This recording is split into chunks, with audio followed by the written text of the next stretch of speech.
خدا کے لیے ایسا غضب مت کریں، بے شک میں آپ کے نکاح میں ہوں لیکن آپ کے ساتھ یہ جسمانی تعلق میں نہیں جوڑ سکتی۔ وہ بے بسی سے لب بھیجے قدم پیچھے کی سمت اٹھانے لگی، کانپتے ہاتھ معافی کے انداز میں جوڑے ہوئے تھے۔ میں شوہر ہوں تمہارا، تم پر اور تمہارے بدن پر میرا پورا حق ہے۔ چھوڑ دو غزل ڈرنا، کیا تم میرا حق نہ دینے پر اللہ کو ناراض نہیں کر رہی؟ ہمارے بیچ جو پاکیزہ رشتہ ہے، اس رشتے کو کیوں تم میرے لیے شرمندگی کا باعث بنانے پر تلی ہوئی ہو؟ وہاں بظاہر نرم لہجے میں بول رہا تھا لیکن اس کی آواز میں ناراضگی صاف جھلک رہی تھی۔ غزل ایک پل کو ڈرتی بھیگی آنکھوں سے اسے دیکھنے لگی، جس کی بھوری آنکھیں بے ساختہ سرخ ہو رہی تھیں۔ جسم پر سیاہ بنیان تھی جسے جھلکتے اس کے چٹانی بازو دیکھ کر غزل نے تھوک نکلا، مجھے چانے دے پلیز۔ وہ اس کے چہرے کو دیکھ کر ملتجی لہجے میں بولی، جس پر وہاب نے چپڑے بھینٹ ڈالے۔ اتنی محبت سے سمجھانے پر بھی اس کی وہی ضد تھی۔ اب وہاب کو اسے قابو کرنے کے لیے سختی سے پیش آنا ہی پڑا۔ میری قید سے تمہاری رہائی صرف موت کے بعد ممکن ہے غزل، اس لیے رونا دھونا چھوڑ دو، مجھے زیادہ تنگ کیے بغیر میں جو کہتا ہوں وہ مانتی جاؤ۔ شادی کے 3 دن بعد تم سے اپنا حق لے رہا ہوں، میرا ضبط دیکھو کہ تمہیں شادی کی رات بخش دیا، ورنہ اسی دن بتا دیتا کہ میں تمہارا کون ہوں اور اس رشتے کو نبھانے کے لیے بیوی کو کن تقاضوں سے گزرتے ہوئے شوہر کو خوش کرنا چاہیے۔ اس کی نازک کمر کے گرد اپنا بھاری ہاتھ لپیٹتے ہوئے جھٹکے سے اسے اپنے مضبوط چٹانی سینے میں بھینچتے ہوئے بولا تھا۔ اس کی گرفت پر غزل کی سانسیں تھم سی گئیں، وہ بے بسی سے خاموش آنسو بہا رہی تھی جب اچانک مقابل کا ہاتھ اوپر کی طرف سرکا۔ غزل ایک دم سے جھٹپٹ آئی مگر اس سے پہلے ہی وہ اس کی شرٹ کی ڈوری کھینچتے توڑ چکا تھا۔ وہ بے یقینی سے اسے دیکھتی اپنی پوری قوت لگاتے اسے خود سے دور دھکیلتے اپنے برہنہ ہوتے شانوں کو دونوں ہاتھوں سے چھپانے کی ناکام سعی کرنے لگی۔ خود کو مجھ سے چھپانے کی تمہاری ہر کوشش بیکار ہے، بہتر ہوگا مجھے سکون سے خود کو سونپ دو، ورنہ میں زبردستی پر آیا تو تم میری شدتیں برداشت نہیں کر پاؤ گی۔ وہ پرسکون سے انداز میں کہتے اپنی بھاری قدم اس کی سمت بڑھانے لگا۔ کون سی بیوی؟ نکاح کی سب سے بڑی شرط ہی یہی تھی وہاب سکندر کہ آپ مجھے 6 ماہ تک ہاتھ کیا نکاح تک اٹھا کر نہیں دیکھیں گے اور پھر مجھے طلاق دے دیں گے۔ اسی شرط پر میں نے آپ کے نکاح میں آنے پر فیصلہ محفوظ کیا، لیکن اب آپ زبردستی پر اتر آئے ہیں۔ وہاب سکندر پھول کے پڑوں کے فیصلے کو کیا منہ دکھاؤں گی؟ میں سب کو کیا کہوں گی، سب سے خاص کر بی بی خانم کو جب مجھ سے پوچھیں گی؟ بھول کے اس بد دعا کو جو آپ کے خاندان کو دی گئی تھی، جسے اتارنے کے لیے ہی آج مجھے آپ کے نکاح میں دیا گیا ہے۔ جانے دے مجھے وہاب، غزل ہچکیاں لیتی اب غصے سے بول رہی تھی جب ایک دم سے اس کے ہاتھ کو جکڑتے اس نے تیزی سے اسے نزدیک کیا تھا۔ بھوری آنکھیں مقابل کھڑی دل نشین اپسرا کے حسن کے سبب سرخیاں جھلکانے لگی تھیں۔ وہ اس کے حسن پر بہکنے لگا، ایک دم سے اس کے ہونٹ غزل کی گرفت پر جا بجا لمس چھوڑنے لگے تھے۔ اس کی قربت پر غزل کی سانسیں سینے میں اٹکی تھی۔ وہ بری طرح سے مزاحمت کرتی اس کے حساس سے نکلنے کی کوشش کرنے لگی، جس پر وہاب نے اسے جھٹکے سے بیڈ پر دھکیلا۔ وہ اوندھے منہ بیڈ پر گری تھی، اسے ٹانگ سے جکڑتے ہوئے بستر پہ اس کے نزدیک جھکا۔ میں کسی شرط کو، کسی بد دعا کو نہیں مانتا، میں صرف اتنا جانتا ہوں اللہ اور اس کے رسول کو حاضر و ناظر جان کر میں سب بڑوں کی اجازت ان کی موجودگی میں تم سے نکاح کیا، دل و جان سے تمہیں اپنی شریک حیات سمجھا، اور اب نہ ہی میں تمہیں آزاد کروں گا اور نہ ہی اپنا حق چھوڑوں گا۔ اس کی بات پر غزل کا دل بری طرح سے دہشت زدہ سا ہوا۔ پلیز مجھے چھوڑو، کوئی ہے، ہیلپ! اس کے دل دوز چیخیں کمرے کے در و دیوار سے گونج رہی تھی مگر آج شاید اس کی ایک بھی نہیں سنی جانے والی تھی۔ اس کے بدن پر جگمگاتے اس سرخ ریشمی لباس کو وہاب نے لمحوں میں تار تار کرتے اس کے بدن سے نوچ کر دور پھینکا تھا۔ غزل اپنی بے بسی پر خون کے آنسو روئی تھی، نظریں برہنہ ہونے کے سبب شرم سے جھکی جا رہی تھی۔ اس کی کمر کے گرد ہاتھ لپٹائے وہ اسے اپنے سینے پر لٹا چکا تھا، جس سے گھنے آبشار سے بالوں نے ایک دم سے اس کے چہرے کا احاطہ کیا تھا۔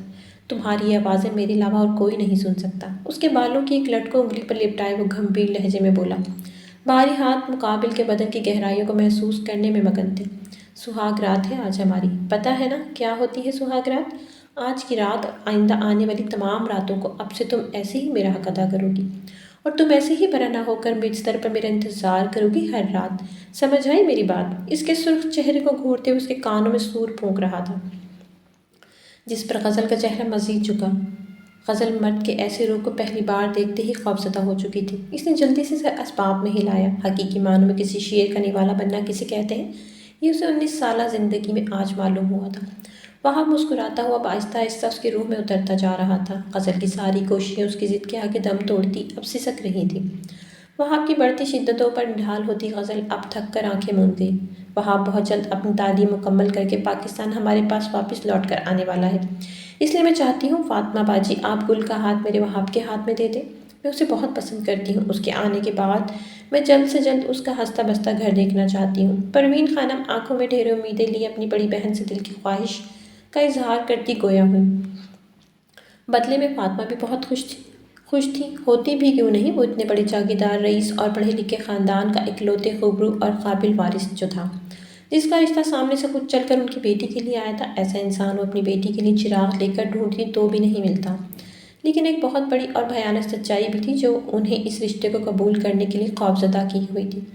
ان کے چہرے پر اچانک خوشی کا احساس ہٹ کر ایک تاریکی سایہ لہرانے لگا، جسے پروین خانم بھی دیکھتی پوچھے بنا نہ رہ سکیں۔ کیا ہوا باجی؟ پروین وہاب کا رشتہ گل کے لیے آنا یہ میرے لیے ایک بہت بڑا اعزاز ہے، خوش بختی ہے، لیکن تم جانتی ہو اس بددعا کو جس کا منحوس سایہ اب بھی ہمارے خاندان کے مردوں پر لہرا رہا ہے؟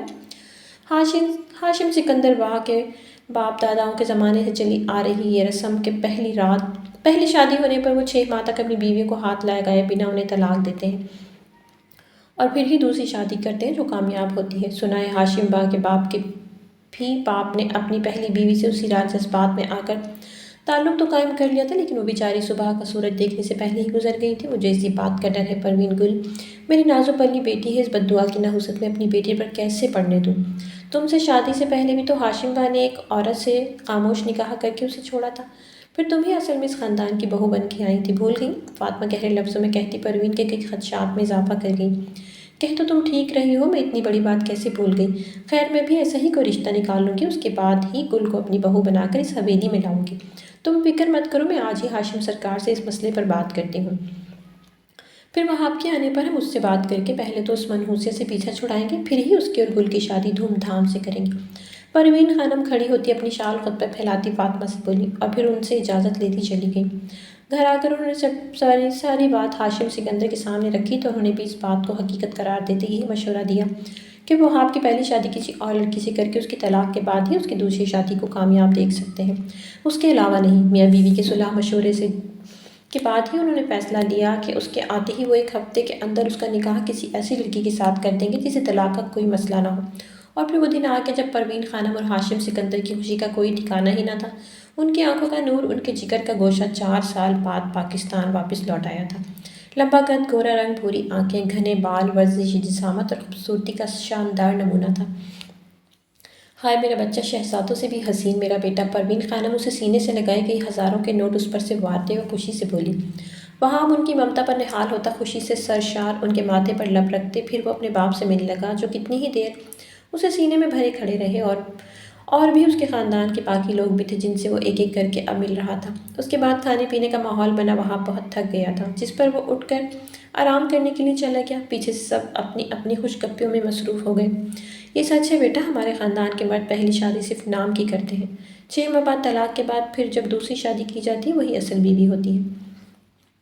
اگر ایسا نہ کیا جائے تو پہلی عورت کی موت یقینی ہے، یہ سمجھ لو۔ ایک قسم کی منحوسیت ہے جو ہمارے خاندان کے مردوں سے کسی بھوت کی طرح چمٹی ہوئی ہے، اس کا صرف ایک ہی توڑ ہے۔ پروین خانم اور ہاشم سکندر کب سے اسے یہی بات سمجھائے جا رہے تھے، جو کسی صورت اس پر یقین کرنے کو تیار ہی نہیں تھا۔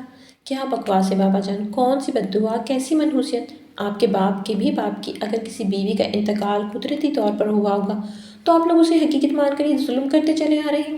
نکاح ایک پاکیزہ اور مقدس رشتہ ہے، جبکہ طلاق انتہائی ناپسندیدہ عمل ہے جسے میرے رب نے بھی ناپسند فرمایا ہے۔ ذرا یہ تو سوچیں، جس لڑکی کو آپ نکاح کروا کر لا رہے ہیں اس کے دل پر کیا گزرے گی؟ اس کی تو زندگی برباد ہو جائے گی۔ نہیں، میں ایسا بالکل نہیں کروں گا، جس سے میری شادی ہوگی وہی میری بیوی بنے گی، بات ختم۔ وہاب اپنے اٹل فیصلے میں بولا۔ ارے اس لڑکی کی زندگی کیوں برباد ہوگی؟ ہم پوری بات چیت کر کے اس لڑکی کو اس کے خاندان وغیرہ کی اجازت سے یہ نحوست کا توڑ کریں گے، اور ہم نے کون سا اس لڑکی سے اپنی نسل چلوانی ہے؟ وہ جیسے آئے گی بند کلی کی طرح ویسے جائے گی۔ پروین خانم ذوحمانی انداز میں بولتی اسے پھر منانے لگی، جس پر وہاب آنکھیں پھاڑے اپنی ماں کو یکٹک دیکھتا رہ گیا۔ کیا اس کے ماں باپ تھے اتنی دکنی اور نوسی خیالات کے مالک؟ اگر اس کے دوست احباب یہ سب دیکھ لیتے تو کبھی یقین نہیں کر پاتے کہ یہ اتنے قابل و ذہین وہاب سکندر کے والدین ہیں۔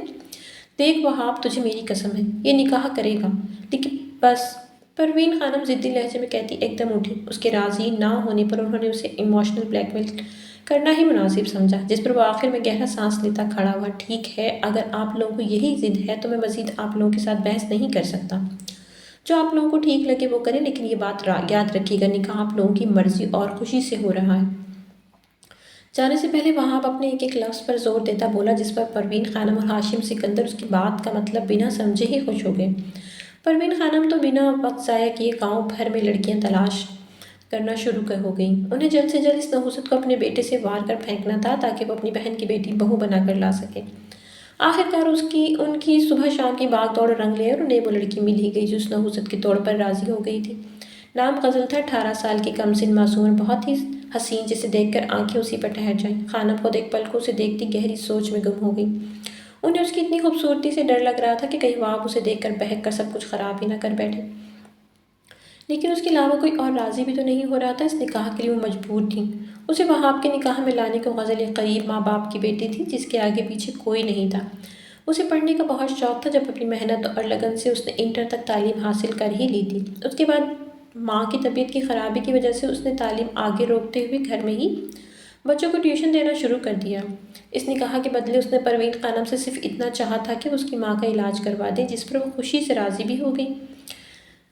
نکاح کی تیاریاں شروع ہو گئیں اور وہ وہاب سکندر کے نام کی دلہن بن کر حویلی آ گئی۔ نہ کوئی رسم، نہ شہنائی، نہ کوئی مہمانوں کی ہنسی کی کنکار، نہ کوئی شگن اور نہ ہی کوئی خیر مقدم۔ کتنے ہی حسین خواب اس کی پلکوں کے پیچھے آج دم توڑ گئے تھے۔ وہ جانتی تھی غریب لڑکی کو لینے کوئی شہزادہ نہیں آئے گا، لیکن ایسا بھی نہیں تھا کہ آج کے خوبصورت دن کے لیے اس نے کوئی سپنا نہیں دیکھا ہو۔ ویسے ایک بات کان کھول کر سن لو، بے شک نام کا ہی صحیح، لیکن نکاح تو ہوا ہے۔ وہاب کی ضرورتوں کا خیال تمہیں ہی رکھنا ہوگا۔ پروین خانم کی سنجیدگی سے کہی بات پر غزل جھٹکے سے سر اٹھاتی حیرت سے انہیں دیکھنے لگی، جس پر وہ اچانک اپنے منہ سے نکلے الفاظ پر گڑبڑا گئی۔ میرا مطلب اس کی ضرورتوں سے یہ تھا کہ اس کا کھانا پینا، اس کے کپڑے وغیرہ، اس کے کمرے کی صفائی۔ اس کے علاوہ میں تمہیں اس کے سامنے بھٹکتے بھی نہ دیکھوں۔ اس کے سارے کام تم اس کی غیر موجودگی میں سر انجام دو گی۔ تم سمجھ رہی ہو نا میں کیا کہنا چاہتی ہوں؟ نکاح تو ہوا ہے، لیکن تم اس پر اب بھی خود کو حرام ہی سمجھو۔ ان کی بات سن کر غزل کے کان سرخ ہو گئے۔ اس کے دل نے پروین خانم کے الفاظوں پر استغفار کیا۔ اپنے سامنے سرخ عروسی لباس میں ملبوس اس 18 سالہ بے انتہا خوبصورت لڑکی کو سنجیدگی سے گھورتے خانم نے کرخت لہجے میں کہا تھا۔ ان کی تیز نظریں اس کے خوبصورت چہرے پر تھی جو اپنی عمر سے بڑی عورت کی سنجیدگی لیے خاموش کھڑی تھی۔ رخشندہ، اس کو اوپر والے کمرے میں چھوڑاؤ۔ پروین خانم کی گرجدار آواز پر رخشندہ نے اثر اسباب میں ہلایا۔ ایک کونے میں بیٹھی عروسی لباس میں ملبوس غزل کے پاس جاتے اس نے سی کلائی اپنی مضبوط گرفت میں جکڑی۔ میرا ہاتھ چھوڑ دو، میں چل سکتی ہوں۔ تبھی وہ اپنی گہری آواز میں بولی، جس پر رخشندہ حیران ہوتی اس کا ہاتھ چھوڑ گئی۔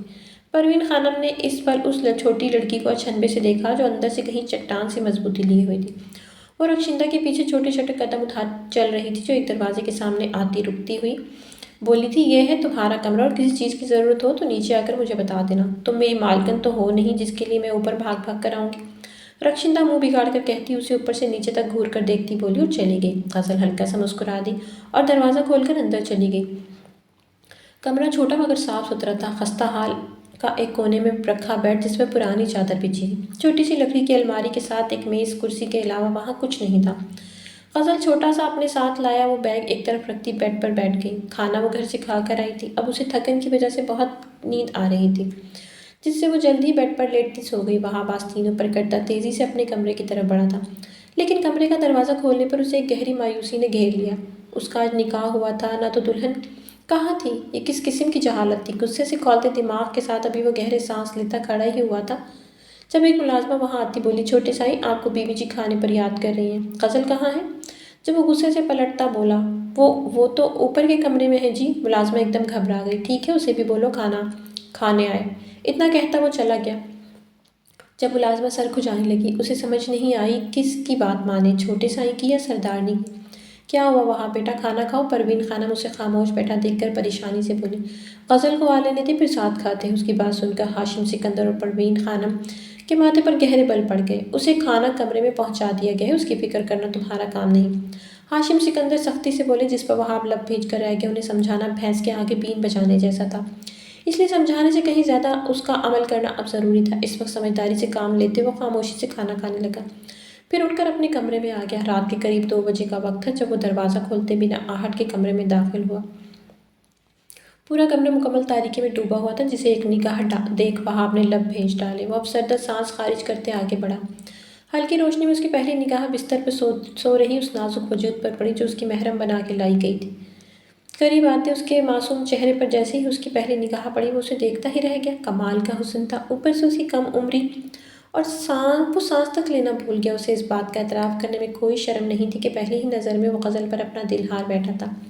آہستگی سے بیڈ پر اسے قریب بیٹھتے اس نے آنکھیں چھوٹی کی اسے گھور کر بغور دیکھا تھا جو دوپٹے کے بغیر کھلے بالوں میں بڑے سکون سے سو رہی تھی۔ آہستہ سے اس کے چہرے پر جھکتا وہ اس کی بے خبری میں اپنی محبت کی پہلی مہر اس کے ماتھے پر ثبت کرتا اٹھا۔ اچانک اس کے جذبات موزوں ہواؤں کی طرح اس کے جسم کو بھڑکانے لگے۔ آج کے لیے چھوڑ کر جا رہا ہوں زوجہ محترمہ، لیکن کل کی رات آپ سکون کی نیند نہیں بلکہ میری پناہوں میں سسکیں گی۔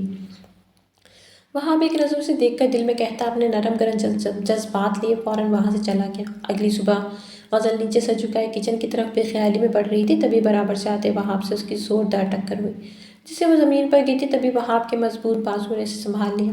غزل ایک دم گھبرا کر اس سے ایسے دور ہوئی جیسے اسے کوئی مہلک بیماری ہو۔ وہاب تو کھلی آنکھوں سے اس کا ہوشربا حسن دیکھتا کھڑا ہی رہ گیا۔ جب وہ جلدی سے جانے لگی تو تبھی وہ اس کی کلائی زور سے پکڑتے دیوار کی اوٹ میں ہوتا اسے خود سے لگائے کھڑا ہو گیا کہ کوئی ان دونوں کو دیکھ نہ سکے۔ وہاب کے اچانک عمل پر غزل کی تو جسم سے روح فنا ہو گئی۔ اس کی آنکھیں حیرت و استجاب سے پھیلی تھی۔ وہاب اس کی آنکھوں کو دیکھ کر مبہوت ہوا تھا۔ سنہری رنگ کی گہری آنکھیں جن میں حیرانگی بڑھتی تو وہ اپنی پلکوں کو بھی معصوم میں سے جھکاتی تھی۔ یہ آپ کیا کر رہے ہیں؟ جانے دیں، چھوڑیں مجھے، کوئی دیکھ لے گا تو غضب ہو جائے گا۔ وہ کانپتی آواز میں بامشکل بولتی اسے دور ہونے لگی، لیکن وہ تو اسے اپنے تھوڑا اور قریب کر گیا جس سے اس کے سینے کے ساتھ آ لگی تھی۔ ایسے کیسے؟ ایسے کہ دونوں کے دل کی دھڑکنیں صاف ایک دوسرے کو محسوس ہو رہی تھیں۔ وہاب اس کی کلائیوں کو اپنی مضبوط گرفت میں جکڑے اس کی پیٹھ کی طرف موڑتا اس کے چہرے کے قریب جھکا۔ تمہیں چھوڑنے کے لیے یہ نکاح نہیں کیا۔ وہاب سکندر نے پوری دنیا کے سامنے تمہیں اپنی زوجیت میں لیا ہے۔ حق رکھتا ہوں تم پر، سب سے زیادہ محبت ہو تم میری پہلی اور آخری بھی۔ سنا؟ ہلکی آواز میں سرگوشی کرتا وہ اس کی سانسوں کو اتھل پتھل کر گیا۔ غزل تو سناٹوں میں گھری کھڑی رہ گئی۔ ایک لفظ بھی وہاب کا خاک اس کی سمجھ میں نہ آ سکا۔ تبھی وہ مزید اس کے چہرے پر جھکا اور عقیدت و محبت سے اس کی آنکھوں کو باری باری چوم گیا۔ میں کمرے میں تمہارا انتظار کر رہا ہوں، ناشتہ لے کر فوراً وہاں آؤ، نہیں تو میں بھوکا رہوں گا اور اس کی ذمہ دار تم ہوگی۔ اس کی کلائیوں کو آزاد کرتا وہ گھمبیر لہجے میں بولتا چلا گیا۔ غزل جو اس شاندار شہزادوں کی سی آن بان والے اس شخص کے سحر اور لفظ کی جادوگری پہ اتنی بری طرح سے متاثر ہوئی کھڑی تھی کہ اسے اپنے قدم لڑکھڑاتے اور جسم کانپتا محسوس ہو رہا تھا۔ سینے پر ہاتھ رکھتی وہ زور زور سے سانسیں لینے لگی۔ یا اللہ، یہ کیا ماجرا ہے؟ وہ یہاں اپنے شوہر کی غربت اور محبت جیسے جذبات کی پذیرائی کرنے کے لیے تو نہ لائی گئی تھی۔ پھر وہ کیوں اس کے نازک جذبوں کے ساتھ کھیلنے کی کوششوں میں لگا ہوا تھا؟ وہ کیوں اسے اپنی غربت کے اور محبت کے حسین جذبے کے سحر میں جکڑنے کے در پہ تھا؟ کیا وہ نہیں جانتا تھا کہ وہ ایک دن ان کی یہ راہیں الگ ہو جانی ہیں؟ عجیب سے خیالوں میں گم وہ کچن تک آئی تھی جب اپنا ناشتہ خود بنانے لگی۔ ایک ملازمہ ٹرے میں شاندار ناشتہ سجائے شاید اوپر وہاب کو دینے جا رہی تھی جب اس کی آواز غزل کے کانوں میں گونجی۔ غزل ہاتھ میں اپنا سادہ سا ناشتہ پکڑے سوچ رہی کہ جائے یا نہیں۔ دل کہتا کہ بھاگ کر چلی جائے اور اس کے شہزادوں سے حسن کو جی بھر کے نہارے، جبکہ دماغ کہتا نہیں، وہ اس مقصد کے لیے نہیں لائی گئی۔ کسی نے دیکھ لیا تو قیامت آ جائے گی۔ اسی دن اور دماغ کی جنگ میں کھڑی وہ آخرکار تھک کر وہیں بیٹھ گئی اور رونے لگی۔ اسے احساس ہی نہ ہوا کہ سامنے پڑا ناشتہ کب کا ٹھنڈا ہو چکا ہے۔ وہ 2 گھنٹے روتی رہی۔ آخر میں آنسو پوچھتی وہ ٹرے ایک سائڈ میں کرتی جانے لگی جب اس نے دیکھا ملازمہ وہاب کا وہی ناشتہ اٹھائے واپس لا رہی تھی۔ دیکھو ذرا، چھوٹے سرکار کبھی ناشتہ نہیں چھوڑتے، انہیں ناشتہ وہ بھی شاہی ضرور چاہیے ہوتا ہے، لیکن آج پتہ نہیں کیا ہو گیا۔ ملازمہ ناشتے کی بھری ٹرے ویسے ہی رکھتی بول رہی تھی، جبکہ یہ سن کر وہاب بھوکا رہ گیا، وہ بھی اس کی وجہ سے۔ ایک گھونسا لگا تھا اسے کلیجے پر۔ غزل منہ پر ہاتھ رکھ کر روتی ہوئی اپنے کمرے میں چلی آئی تھی۔ آپ ایسا کیوں کر رہے ہیں سائیں؟ وہ دل میں مخاطب اس سے بولی تھی۔ صبح سے اب رات ہونے کو آئی تھی جب اس نے ناشتے کے ساتھ دوپہر کا کھانا بھی نہیں کھایا تھا، جس سے اسے نقاہت محسوس ہونے لگی۔ نہ کوئی پوچھنے آیا، کسی کو کیا فرق پڑتا تھا اس کے بھوکے رہنے سے۔ تبھی وہ اپنے کمرے سے نکلتی نیچے آ رہی تھی کہ اس نے خانم کو وہاب کے دروازے پہ کھڑا دیکھا۔ وہاب بیٹا، دروازہ کھولو، کیا بات ہے تم سے؟ کیا بات ہے؟ صبح سے تم نے کچھ نہیں کھایا، تمہاری طبیعت تو ٹھیک ہے نا؟ خانم پریشان سے دروازے بجا رہی تھی، لیکن وہاب دروازہ کھولنے کو تیار ہی نہیں تھا۔ اماں آپ جائیں، مجھے بھوک نہیں ہے، میں ٹھیک ہوں۔ آخر بات کیا ہے؟ خانم بولی۔ مجھے تنگ مت کرے۔ وہاب کی ضد پر تنگ آتی آخرکار خانم بھی چلی گئی۔ یہ دیکھ کے وہاب بھی صبح سے بھوکا ہے۔ غزل کو بہت گلٹی فیل ہوا، جلدی سے کچن میں آئی، کھانا ٹرے میں رکھا اور چپکے سے وہاب کے دروازے پر آتی دستک دے گئی۔ اس کا دل اس وقت زور زور سے دھڑکتا کانوں میں بج رہا تھا۔ اماں آپ پھر آ گئیں، جائیں یہاں سے، جب وہاب کی غصے بھری آواز آئی کہ میں ہوں غزل، پلیز دروازہ کھولیں۔ ابھی اس نے بولا ہی تھا جب دروازہ ایک جھٹکے سے کھلا، جس سے غزل ڈر کر سامنے دیکھنے لگی، جہاں وہاب آنکھوں میں حیرانگی لیے اسے دیکھ رہا تھا۔ کھانا دینے آئی ہوں، واپس لے جائیں، میری بھوک مر گئی ہے۔ آنکھوں میں ناراضگی لیے اسے تکتا بولا۔ غزل گو کی کیفیت لی چپ چاپ کھڑی رہی۔ جب وہاب خود آگے بڑھتا اس کا ہاتھ پکڑ کر کمرے کے اندر لے گیا۔ اب بھی کیوں خیال آیا؟ کھانے کی ٹرے کی طرف اشارہ کرتا بولا۔ وہ میں غزل چہرے پر ڈر، خوف اور بیچارگی لیے بول ہی نہ سکی۔ جب وہاب ہلکا سا مسکراتا اسے بیڈ پر لے آ بیٹھا۔ یہ ضد ٹھیک نہیں ہے سائیں، آپ جانتے ہیں میری اس نکاح کی کوئی اہمیت نہیں۔ غزل گہرے دکھ سے سر جھکائے بولی، بے شک میں اسی خاندان کا مرد ہوں اور ہاشم سکندر میرے بابا ہیں، لیکن میں آج کے دور کا پڑھا لکھا اور باشعور انسان ہوں۔ مجھے یہ فضول کی بکواس باتوں سے زیادہ نکاح پر یقین ہے۔ میں پہلے ہی سب کو کہہ چکا تھا کہ میں جس سے میری شادی ہوگی وہی میری بیوی ہوگی، جسے میں تمام حقوق، عزت اور احترام دوں گا، بھلے سے وہ جیسی بھی ہو۔ میری زندگی میں اس کے بعد کوئی نہیں آئے گا۔ وہاب سنجیدگی سے کہتا آہستہ سے اس کا ہاتھ اپنے مضبوط ہاتھوں میں تھام گیا، جو ٹھنڈے ہوتے ہلکے سے کانپ رہے تھے۔ لیکن آپ جانتے ہیں، خانم کو معلوم ہوا تو میں تمہیں اتنی محبت اور پیار سے سمجھا رہا ہوں، تم وہی خوف دل میں لیے بیٹھے ہو۔ اصولاً تو شادی کے بعد ایک عورت کے لیے سب سے اہم اس کا شوہر ہوتا ہے۔ اگر شوہر ساتھ ہو تو عورت بہت اسٹرانگ ہو جاتی ہے، اسے کسی سے خوف کھانے کی ضرورت نہیں ہوتی۔ لیکن تم تو، وہاب اب تھوڑا سختی سے بولا، جس پر غزل کی آنکھیں تھوڑا نم ہو گئیں۔ میں چلتی ہوں، کوئی دیکھ لے گا تو قیامت آ جائے گی، ہمیں ایسے نہیں ملنا چاہیے۔ غزل جلدی سے کھڑی ہوتی جانے کو ہوئی، جب وہاب آنکھیں پھاڑے حیرت سے بولا، تم تو ایسے کہہ رہی ہو جیسے میں کوئی غیر محرم ہوں۔ غزل، شوہر ہوں میں تمہارا، اور سب سے زیادہ حق میرا ہی بنتا ہے تم سے ایسے تنہائی میں ملنے کا، نہ کہ ان کا جو بنا نکاح کے بھی سب کچھ کرتے پھرتے ہیں۔ بیٹھ جاؤ، تم کہیں نہیں جا رہی۔ وہاب اب غصے سے اسے پاس بٹھاتا، اس کے سر سے دوپٹہ اتار کر شانوں پر ڈالتا، اس کے بال کھول گیا۔ اب وہ ایسے بیٹھی تھی جیسے اس کے ساتھ ڈیٹ پر آئی۔ ویسے عمر کیا ہے تمہاری؟ ایک نوالا توڑتا وہ اس کے ہونٹوں کی طرف بڑھائے بولا۔ 18 کی ہوں، پریشان سے اس کے ہاتھ سے نوالا کھاتی غزل بولی، جس پر وہاب نے حیرت سے اسے دیکھتے کہا، ہیں اتنی چھوٹی؟ یہ وقت تو تمہارے پڑھنے لکھنے کا تھا، کہاں تم اس شادی وادی کے چکر میں پڑ گئی؟ خیر اچھا ہوا، نہیں تو میں بیچارہ کہاں جاتا، جسے پہلی نظر میں اپنی چھوٹی سی بیوی سے محبت ہو گئی۔ کوئی نہیں، جس طرح اللہ نے اب تک میرا دل تمہارے لیے محفوظ اٹھا رکھا تھا، اسی طرح تمہیں تو میرے پاس آنا ہی تھا۔ پڑھا میں خود لوں گا۔ کھانا کھانے کے دوران وہ ہلکا پھلکا مذاق بھی کر رہا تھا، جس سے غزل منہ پر ہاتھ رکھتی ہنسنے لگی۔ اب میں چلتی ہوں سائیں، بہت دیر ہو گئی۔ سر پر دوپٹہ اوڑھتی وہ جانے کو ہوئی۔ یہ کیا سائیں سائیں لگا رکھا ہے؟ نام لو میرا اور وعدہ کرو کل تم پھر اسی ٹائم آؤ گی۔ وہ جیسے ہی جانے لگی، وہاب اسے پکڑتا سینے سے لگائے مخمور لہجے میں بولا، نہیں اگر کسی کو پتہ چل گیا تو؟ وہ گھبرائی، اچھا ہی ہے پتہ چل جائے، اس طرح چھپ چھپ کر تو نہیں ملنا پڑے گا۔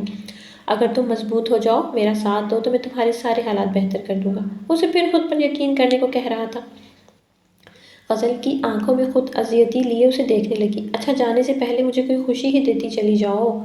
وہاب کا لہجہ جذبات کی عکاسی پیش کرنے لگا۔ کیا مطلب؟ میں سمجھی نہیں۔ غزل کا چہرہ اچانک لال ہوا، جب اس کی نازک کلائیوں کو اپنی پیٹھ کے پیچھے لے جاتے خود سے قریب تر کر گیا۔ غزل تھر تھر کانپنے لگی۔ غزل تھر تھر کانپتے آنکھیں زور سے بند کر گئی۔ وہاب اس کے گلابی ہونٹوں کو دیکھتا، خود بھی آنکھیں بند کرتا۔ جیسے ہی اس کے چہرے پر جھکا، تبھی غزل اسے دھکا دیتی جلدی سے بھاگ گئی۔ وہاب تو اس کی حرکت پر حیران رہ گیا، پھر ہنس دیا۔ چالاک لیکن معصوم۔ غزل کمرے میں آتی کتنی ہی دیر اپنے دھڑکتے دل کو سنبھالنے میں لگی رہی۔ اگلے دن وہاب اس کا شدت سے کمرے میں انتظار کر رہا تھا، لیکن غزل نہیں آئی۔ اب اسے بہت غصہ آنے لگا۔ کل کتنی دیر تک وہ اسے ہر طرح سے سمجھاتا رہا، لیکن وہ تھی کہ اس کو سمجھنے کو تیار ہی نہیں تھی۔ اب وہاب کو اسے قابو کرنے کا ایک ہی طریقہ نظر آیا تھا۔ جب وہ غصے سے چلتا اس کے کمرے کی طرف بڑھا، جہاں وہ وہاب سے چھپ کر دب کے بیٹھی تھی۔ وہاب دروازہ کھولتا غصے سے کمرے میں داخل ہوا۔ تم نے اچھا نہیں کیا غزل، میری محبت اور نرمی کا یہ صلہ دیا تم نے۔ مجھے کتنا یقین تھا کہ تم آؤ گی، لیکن تمہارے نزدیک سب کی اہمیت رہی سوائے میرے۔ اب مجھے یہ قدم اٹھانے کے لیے تم نے ہی مجبور کیا ہے۔ اپنے پیچھے کلک کی آواز کے ساتھ دروازہ بند کرتا وہ اس کی طرف بڑھا، جو خوف سے کانپ رہی تھی۔ خوبصورت بڑی بڑی آنکھوں میں خوف سا تیر رہا تھا۔ نہیں وہاب، آپ پلیز چلے جائیں یہاں سے، یہ ٹھیک نہیں ہے۔ خوف سے تھوک نگلتے دروازے کی سمت بھاگی تھی، مگر اس سے پہلے ہی وہ دروازہ کھولتی پیچھے سے اس کے منہ پر ہاتھ رکھتے مقابل نے اسے سینے سے لگا لیا۔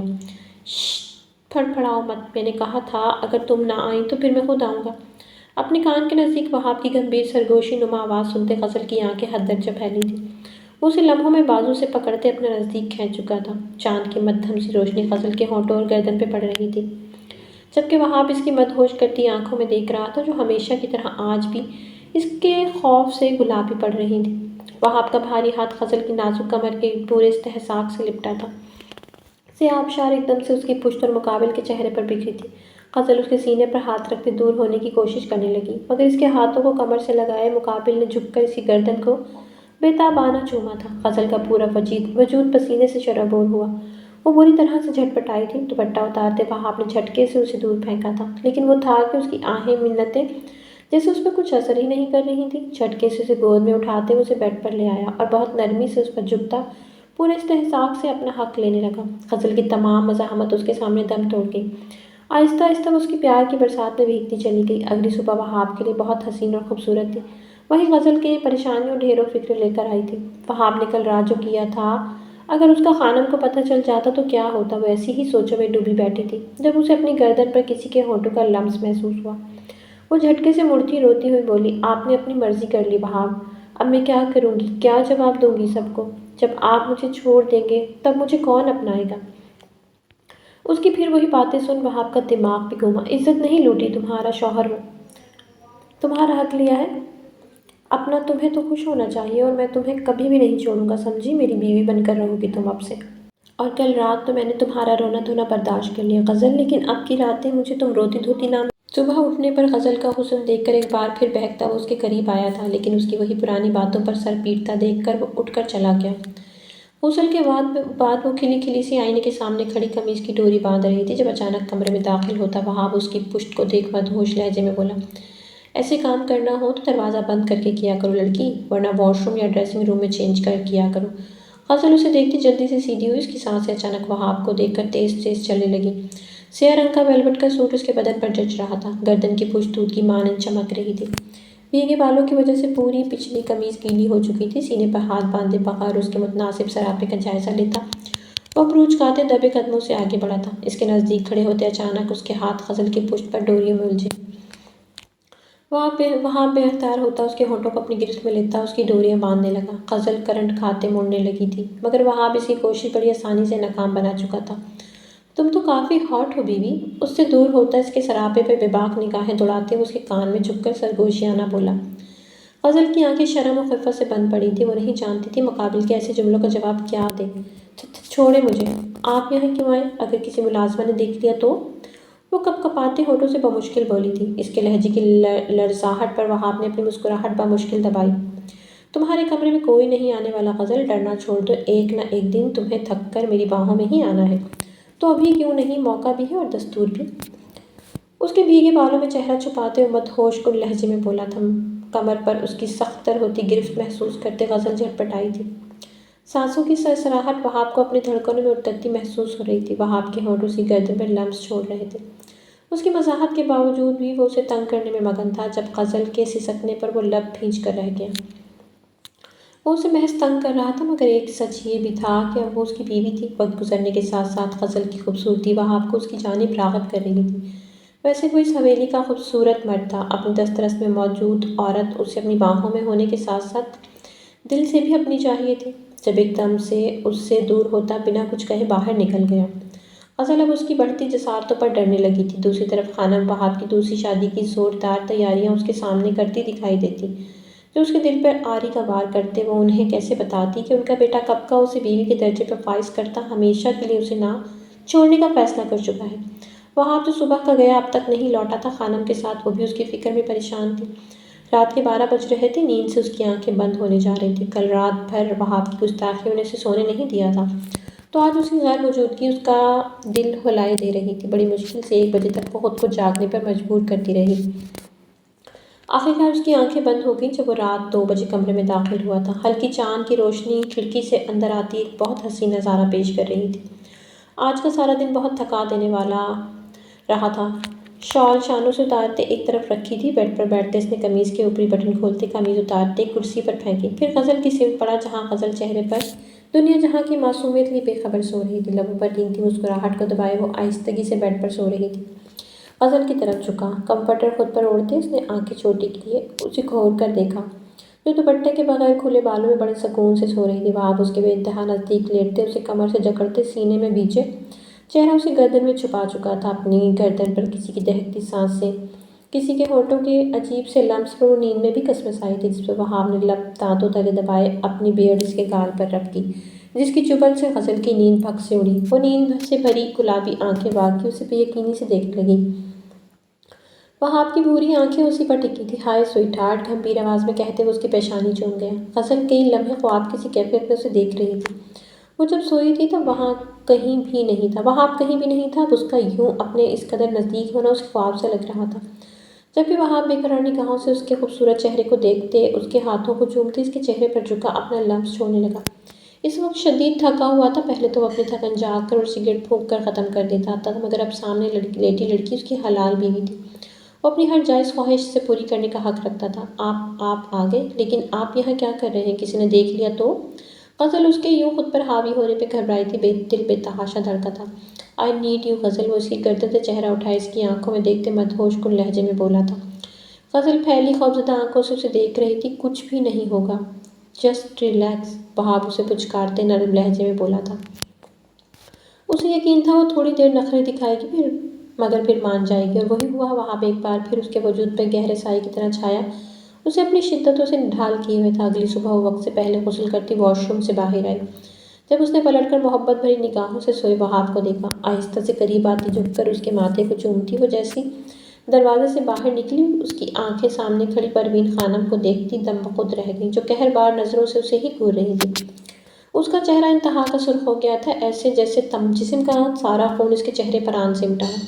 اس نے پلٹ کر مدد طلب نظروں سے کمرے میں دیکھا جہاں وہاب بے خبر سو رہا تھا۔ تبھی خانم آگ کا جوالہ بنی تیزی سے اس کی طرف بڑھی اور زور سے اس کے بھیگے بالوں کو پیچھے سے دبوچے کھینچ کر نیچے لے جانے لگی۔ تکلیف کی شدت سے غزل کی آنکھوں سے آنسو تیزی سے بہنے لگے۔ تم گھٹیا لڑکی، میری بہن کی بیٹی کے حق پر ڈاکہ ڈالے گی، فحاشہ لڑکی! اسی لیے میں تمہیں نکاح کروا کر لائی کہ تم میرے بیٹے کے ساتھ میری ناک کے نیچے راتیں رنگین کرتی پھرو۔ سارے کیے کرائے پہ پانی پھیر دیا۔ کیا لگا میرے بیٹے کو پھنسائے گی تو مجھے پتہ نہیں چلے گا؟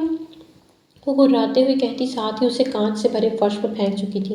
شیشے کے کئی ٹکڑے اس کے ہاتھ اور ٹانگوں میں پیوست ہوئے تھے۔ غزل کی آنکھیں نم ہونے لگی، سر بے بسی اور شرم سے جھکتا چلا گیا تھا۔ ایسے تانے تو اس کی قسمت میں لکھ دیے گئے تھے جو شاید موت کے بعد ہی اس کا پیچھا چھوڑتے۔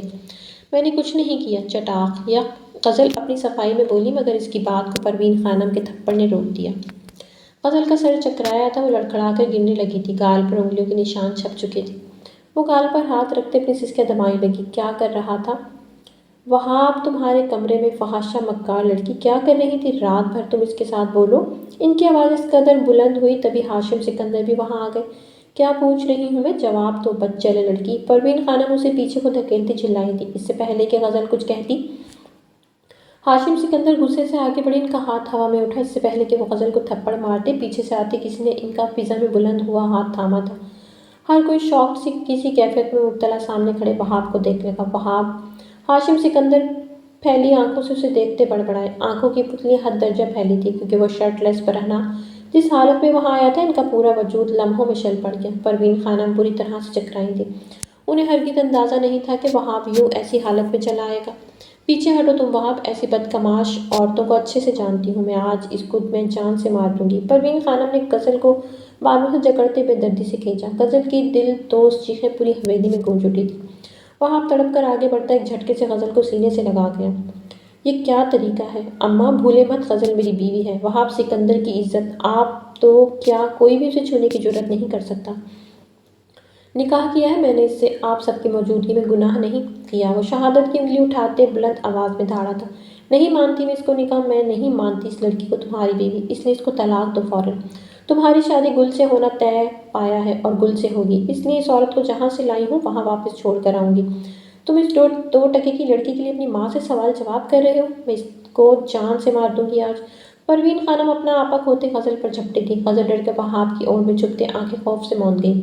دو ٹکے کی نہیں ہے یہ، بیوی ہے یہ وہاب سکندر کی، سنا آپ سب نے؟ اور مرتے دم تک یہی رہے گی۔ اور اس کے آگے سیسا پلائی دیوار بنتا پوری قوت سے دھاڑا تھا۔ اس کے الفاظ پر ہاشم سکندر کی آنکھوں کے سامنے اندھیرا سا چھایا تھا۔ وہیں پروین خانم اپنے حواس کھوتے سینہ پیٹنے لگی، جبکہ حویلی کے ملازمین بھی اپنے لبوں پر ہاتھ رکھ چکے تھے۔ نکالی اس بدبخت کو ابھی کے ابھی ہماری اس حویلی سے، سردار ہاشم سکندر! پروین خانم کے گویا دل پر پیر رکھا تھا کسی نے۔ وہاب میں ان کی جان بستی تھی اور ان کا بیٹا اس فحاشہ کو چھو چکا تھا، یہ بات ان کے پورے بدن میں چیونٹوں کی مانند چبھ رہی تھی۔ ہاشم سکندر تیش میں آگے بڑھتے غزل کا ہاتھ جکڑ چکے تھے۔ ہر کوئی خاموش تماشائی بنا یہ منظر خاموشی سے دیکھ رہا تھا۔ ہاتھ چھوڑے بابا۔ وہاب نے آگے بڑھتے غزل کا ہاتھ جکڑتے اسے اپنے سینے میں زور سے بھینچا۔ اس کی آنکھیں غزل کے ہاتھ پر موجود اپنے باپ کے ہاتھ پر تھی۔ وہاب وہ بے چینی سے بولے، میں نے کہا ہاتھ چھوڑے غزل کا۔ وہ پوری قوت سے چیختے ہوئے دھاڑا تھا۔ گردن کی ہری رگیں واضح ہونے لگی تھی۔ وہاب زبان سنبھال کر۔ پروین خانم بھی چیخ رہی تھی، آپ تو چپ کر جائیں اماں۔ پروین خانم کے بولنے پر وہ غزل کو اپنے پیچھے چھپاتا سرد لہجے میں بولا۔ فاطمہ خانم گھبراہٹ زدہ سی اسے دیکھ رہی تھی، جس کا روپ اچانک ہی بدل چکا تھا۔ ایک عورت ہوتے ہوئے بھی میری غزل کے ساتھ یہ سب کر رہی ہیں۔ محبت کرتا ہوں میں اس لڑکی سے، عشق بن چکی ہے یہ میرا۔ سکون ملتا ہے مجھے اس کی قربت سے۔ اپنے بیٹی کی خوشی جان کر آپ پھر بھی یہی سب کریں گی؟ مجھے یقین نہیں آتا۔ اس کی بھوری آنکھیں خون اگل رہی تھیں۔ پورے بال بے ترتیبی سے اس کے ہاتھ ماتھے پر بکھرے ہوئے تھے۔ پروین خانم گھبرائی ہوئی سی اس کی جانب بڑھی، جنہیں وہ ہاتھ کے اشارے سے روک گیا تھا۔ خبردار، دور رہے مجھ سے۔ سرخ و سفید رنگت غصے کے سبب مزید سرخ پڑ رہی تھی۔ آپ تو کیا، اس دنیا کا کوئی بھی فرد اس نکاح کو مانے یا نہ مانے، مگر حقیقت یہی ہے کہ غزل وہاب سکندر کی عورت ہے، اور میری عورت کی طرف گندی نظر اٹھانے والے کو میں نظر جھکانے تک کی بھی مہلت نہیں دوں گا۔ میں نے آج تک وہی کیا جو میرا دل کرتا آیا ہے، اور آگے بھی میں وہی کروں گا جو میرا دل کرے گا۔ غزل میری بیوی ہے، اسے تو میں کسی بھی قیمت پر نہیں چھوڑوں گا، چاہے کچھ بھی ہو جائے۔ اس کے بے تاثر لہجے میں کہے گئے الفاظ پر ہاشم سکندر کا چہرہ تاریک پڑا تھا۔ وہاب سکندر ایک سپاٹ نگاہ پروین خانم پر ڈالتا غزل کو اپنی باہوں میں بھرتے وہ اپنے کمرے کی طرف بڑھ گیا تھا۔ پیچھے موجود کئی چہرے اس کے فیصلے اور ہٹ درمی پر سرخ ہوئے تھے۔ گردن کا زخم کافی گہرا تھا، وہ نہ چاہتے ہوئے بھی سسکی۔ وہاب نے ایک نظر اپنے سامنے بیٹھی غزل کو دیکھا، جس کے زخموں پر وہ مرہم لگا رہا تھا۔ کیا ہوا، زیادہ درد ہے کیا؟ اس نے فکر مندی سے پوچھا۔ غزل کی آنکھوں سے آنسو رواں ہوئے۔ میں نے آپ سے کہا تھا وہاب خانم کو جو معلوم ہوگا تو اچھا نہیں ہوگا۔ دیکھا آپ نے ان کا غصہ، اب کیا ہوگا؟ وہاب آنسو صاف کرتا اسے سینے سے لگائے بولا، اب ولیمہ ہوگا اور کیا؟ اس سچویشن میں بھی وہ مذاق کر رہا تھا، جس پر غزل حیران ہوتی مسکرا دی۔ اگر تم تھوڑی بہادر بن جاؤ اور ڈٹ کر کھڑی ہو جاؤ تو سب ٹھیک ہو سکتا ہے۔ اس کے چہرے پر چھائی مسکراہٹ دیکھتا ریلیکس ہو کر اسے سینے سے لگا گیا۔ اب اسے کسی کا ڈر خوف نہیں تھا۔ سرکار، ہمارا بچہ، وہ ڈائن میرے بچے کو اپنے قابو میں کر گئی ہے، میں اپنی بہن کو کیا جواب دوں گی؟ اس نے تو ہماری عزت دو کوڑی کی بھی نہیں چھوڑی۔ پروین خانم سینے پر ہاتھ مارتی بین کر رہی تھی، رونا بند کرو پروین، تمہیں ہی شوق چڑھا تھا اس کا نکاح کرنے کا، لیکن وہ مکار عورت ایسے دھوکہ دے گی، کسے پتا تھا؟ اب وہاب کسی طور پیچھے ہٹنے والا نہیں، اور کمال دیکھو، وہ لڑکی مری بھی نہیں، زندہ ہے اب تک۔ اس پر تو بددعا کی نحوست بھی اثر نہیں کر سکی۔ ہاشم سکندر گہری سوچ میں ڈوبے بولے، جس پر ان کی بیگم بھی روتی دھوتی اب حیران سوچنے لگی، واقعی وہ لڑکی اب تک زندہ کیسے تھی؟ اب کیا ہوگا سرکار؟ جب وہ خوف سے دیکھتی ہاشم سکندر سے بولی، اب اپنے بیٹے کے ولیمے کے کھانے کا تیاری کرو، اور کیا، بیٹے کو کھونے سے بہتر ہے اپنی بہن سے معذرت کرو اور غزل کو ہی اپنی بہو مان لو۔ ہاشم سکندر یہ کہتے کمرے سے نکل گئے۔ جب وہ منہ پر دوپٹہ رکھتی ایک بار پھر رونے لگی۔ اتنے سارے لوگ کیوں جمع ہو رہے ہیں؟ کیا ہوا؟ آج کوئی جرگہ ہے حویلی میں؟ اگلے روز خانم، جو پہلے ہی غزل کو لے کر غصے سے تل ملا رہی تھی، حویلی کے زنان خانے کی بیٹھک میں اکٹھی ہوتی عورتوں کے ہجوم کو دیکھ کر وہ حیرت سے استفہامیہ لب و لہجے میں بولی۔ ہاشم سکندر بے تاثر نگاہوں سے انہیں دیکھا تھا۔ وہ پہلے ہی پریشان تھے، اب اس نئے تماشے نے ان کا غصہ مزید بڑھایا تھا۔ تمہیں نہیں معلوم خانم، تمہارے بیٹے کے ولیمے کی رسم ہے، باہر دیگیں پک رہی ہیں۔ مردان خانہ ہر طبقے کے لوگوں سے بھر گیا تھا۔ تم مجھ سے کیا پوچھ رہی ہو؟ وہ بھرے پڑے تھے ان کے پوچھنے پر۔ وہ دانت پیستے سرد لہجے میں بولتے وہاں سے تن فن کرتے باہر نکل گئے۔ تبھی ان کی بڑی بہن فاطمہ نہایت غصے سے وہاں آتی خانم کو دکھائی دی، جسے دیکھ کر ان کے پسینے چھوٹ گئے۔ اتنا بڑا دھوکہ کیا تم نے ہمارے ساتھ پروین، ہمیں بالکل امید نہیں تھی کہ تم سے نکاح کا ڈرامہ رچا کر ہم کو آسرے میں رکھا اور یہاں ولیمے کا جشن منایا جا رہا ہے۔ فاطمہ خون بھری نگاہوں سے بہن کو دیکھتی پھوٹ پڑی تھی۔ نہیں باجی، اس لڑکی نے ہم کو دھوکہ دیا، ہم خود صدمے میں ہیں، ہم کو کچھ نہیں پتا۔ میں نے آپ کو زبان دی ہے، میرے وہاب کو دلہن گل ہی بنے گی۔ یہ لڑکی اس کی ضد ہے، اور مردوں کی خواہش پورے کرتے ہوئے اس کی ضد بھی ختم ہو جاتی ہے۔ ویسے بھی وہاب بچپن سے اپنے کھلونوں سے کھیل کر ان کو توڑ دیتا ہے، اسے بھی توڑ دے گا یا پھینک دے گا۔ پروین خانم کی آنکھیں نم ہوئیں۔ میں نہیں کہتی تھی پروین کہ اتنا لاڈ پیار اچھا نہیں ہوتا، دیکھو آج تمہارے لاڈلے نے کیا گل کھلایا۔ بہت مان تھا اپنے بیٹے پر۔ بھگتو، اب میں اپنی گل کی شادی تم سے بھی اعلیٰ خاندان میں کر کے دکھاؤں گی۔ میں بھی دیکھتی ہوں کہ کیسے چھوڑتا ہے تمہارا بیٹا اس فحاشہ کو۔ ایک ایک لفظ پر زور ڈالتے سنجیدگی سے کہتی فاطمہ وہاں سے چلی گئی۔ پروین خانم آنکھوں میں آنسو لیے کمرے کی سمٹ پڑی تھی۔ اب انہیں ولیمے کی رسم کے لیے تیار بھی ہونا تھا۔ مجھے تیار ہونا نہیں آتا، وہ سامنے پڑی بھاری بھرکم لائٹ پنک کلر کی میکسی کو دیکھتے منہ بناتے بولی۔ تولیے سے اپنے بال رگڑتے وہاب ایک دم سے مڑا۔ اس نے بٹ پر کی خوبصورت جوڑے کے پاس بیٹھی اپنی خوبصورت بیوی کو دیکھا اور پھر گہری سانس بھرتے ہوئے آگے بڑھا۔ تم ڈریس چینج کرو میری جان، تیار ہونے کی ضرورت ہی نہیں ہے، میری بیگم ویسے ہی اتنی خوبصورت ہے۔ وہ اس کی تھوڑی پر انگلی رکھتے نرم لہجے میں بولا جس پر وہ سر اسبات میں ہلاتے اٹھی تھی۔ وہ بھاری بھرکم ڈریس اسے اٹھایا نہیں جا رہا تھا۔ اسے مشکل میں دیکھ وہاب وہ ڈریس اس سے لیتے خود اس کا ہاتھ تھامے ڈریسنگ روم میں داخل ہوا۔ ڈریس صوفے پر رکھتے اس نے مڑ کر غزل کو دیکھا جو کنفیوز سی انگلیاں چٹکا رہی تھی۔ ویسے یہ ڈریس بہت ہیوی ہے۔ اپنی شیف کو جاتے اس نے پوری خوبصورت آنکھیں سامنے کھڑی غزل پر ٹکائیں۔ میں بھی یہی سوچ رہی تھی، بہت بھاری ہے، میں کچھ اور پہن لیتی ہوں۔ وہ تو بس جلدی اس ڈریس کو ریجیکٹ کرنا چاہتی تھی۔ اپنے لیے لاکھوں کا ڈریس دیکھ اس کی آنکھیں بھیگی تھیں۔ نہیں، اسے پہننا بالکل بھی مشکل نہیں، میں پہناتا ہوں، آؤ۔ اس کا لہجہ انتہا کا خمار آلود ہوا تھا۔ آنکھیں سرخ ہوتی جا رہی تھیں۔ نہیں، میں پہن لوں گی، آپ جائیں۔ وہ گھبراہٹ زدہ سی بولی تو اسے بازو سے جکڑتے وہاب سکندر نے اسے سینے میں بھینچا تھا۔ اس کے ہونٹ وہاب سکندر کے سینے کے تمام مقام سے مس ہو رہے تھے۔ نازک کمر کے گرد لپٹا وہاب سکندر کا بھاری ہاتھ اسے شدت سے سینے سے لپٹائے ہوئے تھا۔ پہن لو، کوئی مسئلہ نہیں مائی لو، مگر اتاروں گا تو میں خود ہی، وہ بھی اپنے سٹائل میں۔ وہ اس کے گالوں پر لب رکھتے اس کے کان میں سرگوشی نما آواز میں بولا۔ غزل کا پورا وجود اس کی بے باک گفتگو پر شرم سے سرخ پڑا تھا، جبکہ اس کا چہرہ ہاتھوں کے پیالے میں بھرتے ہوئے باری باری ہر نقش پر لب رکھتا کمرے سے باہر نکلا تھا۔ وہاب سکندر سیاہ رنگ کی شلوار قمیض کے اوپر سیاہ جیکٹ پہنے، بالوں کو جیل سے سیٹ کیے بالکل تیار کھڑا اس کا انتظار کر رہا تھا۔ قریب آدھے گھنٹے بعد دروازہ کھلا تھا۔ وہاب سکندر اسٹل سن سا کھڑا اسے دیکھتا رہ گیا۔ دل کی دھڑکن ایک دم سے بڑھی تھی۔ میکسی غزل کے وجود پر ایسے جچ رہی تھی جیسے بنی ہی اس نازک وجود کے لیے ہو۔ زندگی میں پہلی بار وہ اتنا خوبصورت، اتنا مہنگا ڈریس پہن چکی تھی۔ اب اسے عجیب سی بے چینی اور گھبراہٹ ہو رہی تھی۔ آپ ایسے کیوں دیکھ رہے ہیں؟ مجھ کو پہلے ہی پتا تھا یہ اچھی نہیں لگے گی مجھ پر۔ وہ وہاب کے یوں فریز سا ہو کر دیکھنے پر افسردہ ہو گئی۔ وہاب اپنے بھاری قدم اٹھاتے اس کے نزدیک ہوا۔ خود کو میری آنکھوں سے دیکھو، کتنی پیاری دکھ رہی ہو تم۔ دل چاہ رہا ہے تمہیں ساری دنیا سے چھپا کر اپنے سینے میں چھپا لوں، جہاں میرے سوا کوئی دوسرا نہ تو تمہیں دیکھے نہ چھو سکے۔ وہ اس کی آنکھوں کو بارہا چومتے مدہوش کن محبت بھرے لہجے میں بول رہا تھا۔ اس کے الفاظ کا سحر غزل کی خوبصورت لبوں پر مسکان بکھیر گیا۔ وہ معصوم سی لڑکی شاید ہی زندگی میں پہلی بار اتنی تعریف سن رہی تھی، اور شاید پہلے ہی مرتبہ بنا کسی ڈر کسی خوف کے مسکرائی تھی۔ وہاب سکندر جھک کر اسے باہوں میں بھرتے چیئر پہ بٹھاتے اور گھٹنوں کے بل جھکا اس کے ہونٹوں پر لپسٹک لگانے لگا۔ غزل ایک ٹک اسے دیکھ رہی تھی، جس نے میک اپ کے نام پر صرف اس کے لبوں پر ہلکی سی لپسٹک لگاتے اس کے بال پیچھے سے باندھ دیے تھے۔ دوپٹہ اٹھا کر اس کے سر پر اڑاتے اس نے جھک کر اس کی پیشانی چومی۔ پرفیکٹ، وہ زیر لب کہتے اس کا ہاتھ تھامے باہر کی سمت پڑا، جہاں ہر کوئی وہاب سکندر کی دلہن کو دیکھ کر ان دونوں پر رشک کر رہا تھا۔ میں اسے کبھی تمہاری بیوی کے روپ میں تسلیم نہیں کروں گی۔ وہاب خانم کا لہجہ اب بھی ناراضگی لیے ہوئے تھا۔ ہاشم سکندر تو ابھی سب حالت پر قابو پاتے سب کچھ قبول کر چکے تھے، اور کوئی چارہ بھی تو نہیں تھا، لیکن خانم، وہ تو صدمہ برداشت ہی نہیں کر پا رہی تھی۔ تبھی ایک نظر وہاب کو دیکھتے غزل ہمت کرتی آگے بڑھی۔ میں جانتی ہوں جو کچھ بھی ہوا اس سے آپ کو بہت ٹھیس پہنچی، لیکن اس سب میں اللہ کی بہتری تھی۔ اگر ایسا کچھ ہوتا خانم تو آج شاید میں زندہ نہیں ہوتی۔ نکاح جیسا مقدر رشتہ اللہ کی پسند ہے، اسی نے ہم دونوں کو ملایا۔ آپ اس رب کی رضا کے لیے قبول کر لینا مجھے، میں وعدہ کرتی ہوں آپ کو کوئی شکایت کا موقع نہیں دوں گی۔ ان کے ہاتھوں کو آہستہ سے تھامتی وہ رو رہی تھی۔ خانم کا دل ایک پل کو اس کی معصومیت اور نرماہٹ پر پگھلا تھا۔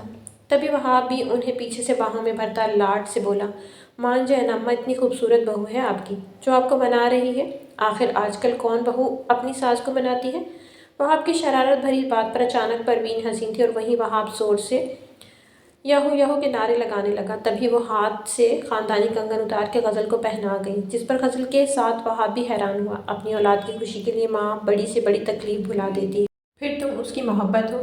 اگر وہاب کی خوشی تمہارے ساتھ جڑی ہے تو مجھے بھی تمہیں قبول کرنا ہوگا، وقت لگے گا، لیکن آہستہ آہستہ میں خود کو بدل لوں گی۔ یہ کہتی وہ ایک نظر دونوں کو دیکھتی چلی گئی۔ ہاشم سکندر مسکرا کر وہاب کو سینے سے لگاتے خود بھی آگے بڑھ کے جب دونوں ایک دوسرے کو دیکھتے کھل کر مسکرا دیے۔